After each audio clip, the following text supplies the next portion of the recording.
اسلامی معلومات۔ نحمده ونصلی علی رسولہ الکریم، اما بعد فاعوذ باللہ من الشیطان الرجیم، بسم اللہ الرحمن الرحیم۔ ناظرین گرامی، آج سے الحمدللہ ہمارا جو کورس رمضان کورس ہے اس کا سبق نمبر 1 شروع ہو رہا ہے، جس میں ہم سب سے پہلے پڑھیں گے استقبال رمضان کے حوالے سے پیغمبر علیہ السلام کی زندگی کو اگر ہم دیکھیں تو ہمیں پیغمبر علیہ السلام کی زندگی میں یہی سبق ملتا ہے کہ پیغمبر علیہ السلام رجب کے مہینے سے ماہ رمضان کی تمنا شروع فرماتے اور یہ دعا فرماتے، اللہم بارک لنا فی رجب و شعبان و بلغنا رمضان۔ اے اللہ ہمارے لیے رجب اور شعبان میں برکت عطا فرما اور ہمیں رمضان نصیب فرما۔ نبی کریم صلی اللہ علیہ وآلہ وسلم 2 ماہ پہلے اس مبارک مہمان رمضان کا استقبال فرماتے اور جو ہی شعبان کی آخری رات آتی، آپ صلی اللہ علیہ وآلہ وسلم اپنے جان نثار صحابہ رضی اللہ علیہم اجمعین کو جمع فرماتے اور ان کے سامنے رمضان المبارک کی اہمیت، افادیت، خصوصیت اور امتیازی حیثیت کا دل آویز تذکرہ فرماتے۔ آئیے ہم بھی اپنے اس مہمان مہینے کے استقبال کی تیاریاں شروع کریں، اپنے دلوں میں عبادات کا شوق پیدا کریں، روزمرہ کی دعاؤں کا اہتمام کریں، بچوں اور گھر والوں کو رمضان کا شوق دلائیں۔ دیکھیے، جیسے کہ رمضان شروع ہوتا ہے تو ساتھ زکوٰۃ کا موسم بھی شروع ہونے لگتا ہے۔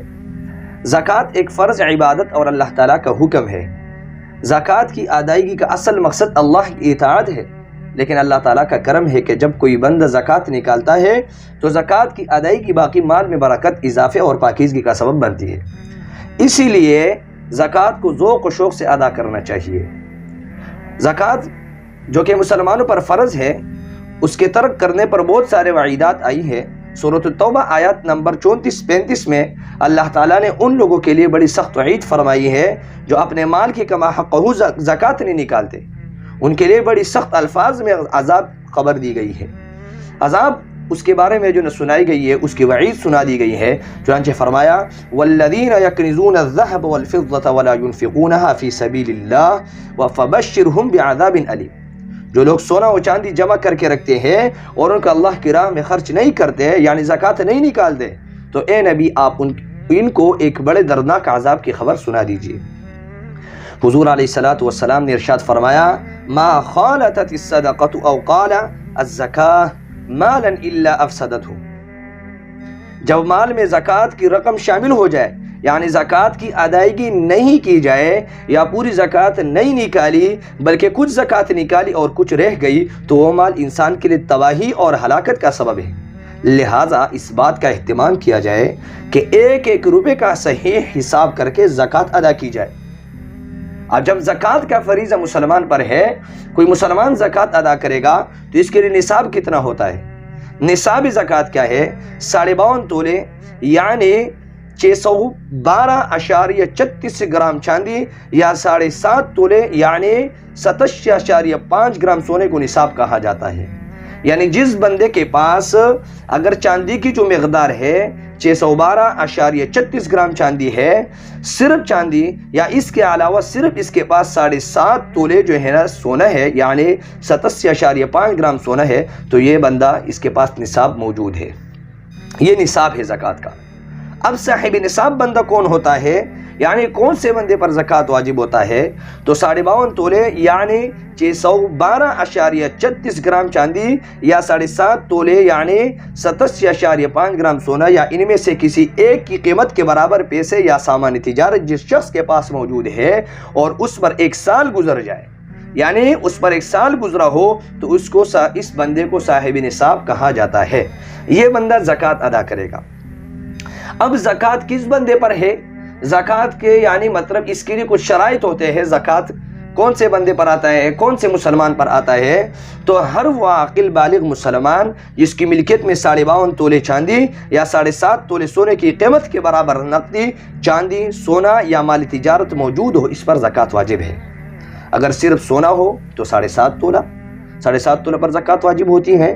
اگر کچھ نقد رقم، کچھ مالی تجارت اور کچھ چاندی ہو یا ان میں سے کوئی 2 چیزیں ہو اور ان کی مجموعی قیمت 52.5 تولے چاندی کے برابر ہو جائے تو زکوٰۃ واجب ہوگی ایسے شخص پر بھی۔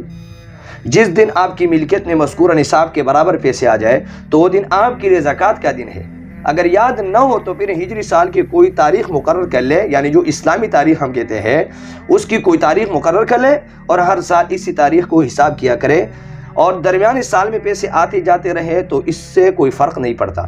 یعنی سال کا شروع اور اینڈ دیکھا جائے گا، آخر دیکھا جائے گا کہ آپ کے پاس اتنا مال یعنی صاحب نصاب آپ ہے، یعنی مقرر کردہ تاریخ کو آپ کی ملکیت میں جتنا مال موجود ہے اس پر زکوٰۃ واجب ہوگی۔ کل مال کا 40 حصہ یا 2.5% یعنی 2.5% جس کو ہم کہتے ہیں زکوٰۃ کی مد میں دینا فرض ہے ہر مسلمان پر۔ زکوٰۃ ایڈوانس میں بھی دے سکتے ہیں اور بعد میں بھی دی جا سکتی ہے، بس یہ ذہن میں رکھے کہ جس تاریخ کو زکوٰۃ کا حساب کرنا ہے وہ تاریخ تبدیل نہ ہو، ہر سال اسی تاریخ کو حساب کر لیا کرے۔ نابالغ پر زکوٰۃ فرض نہیں ہوتی ہے، لڑکی کے بالغ ہونے کی کم از کم عمر 9 سال اور لڑکے کے 12 سال ہے بالغ ہونے کے۔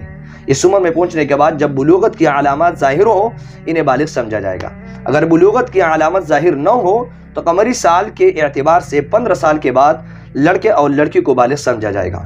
اگر اس سے پہلے بلوغت کی علامت ظاہر ہو جائے تو جب علامت ظاہر ہو اس وقت بالغ سمجھے جائیں گے۔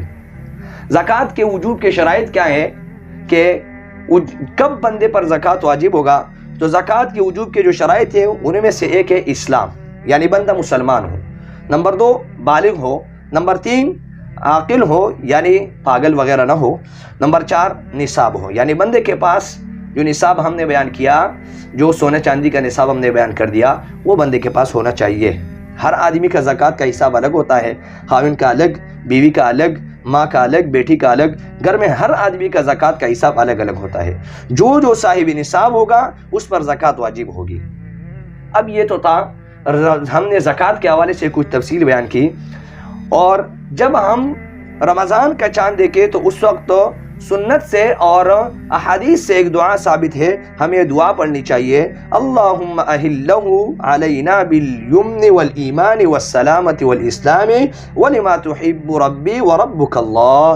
یہ دعا پڑھنی چاہیے، اے اللہ اس چاند کو ہم پر برکت، ایمان، خیریت اور سلامتی والا کر دیجئے، اور ہمیں اس میں عمل کی توفیق دیجئے جو آپ کو پسند اور مرغوب ہو۔